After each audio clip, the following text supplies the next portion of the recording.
My dear parishioners, I'm reaching out to you today with a personal invitation.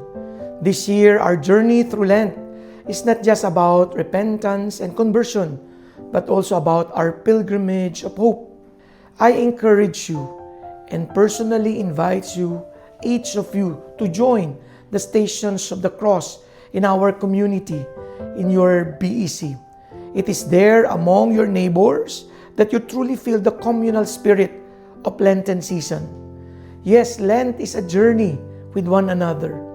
Our Holy Father asks us to reflect, am I ready on a journey or am I standing still? As your shepherd and pastor, I want to accompany you at least one of your BEC Stations of the Cross. I look forward to seeing you there.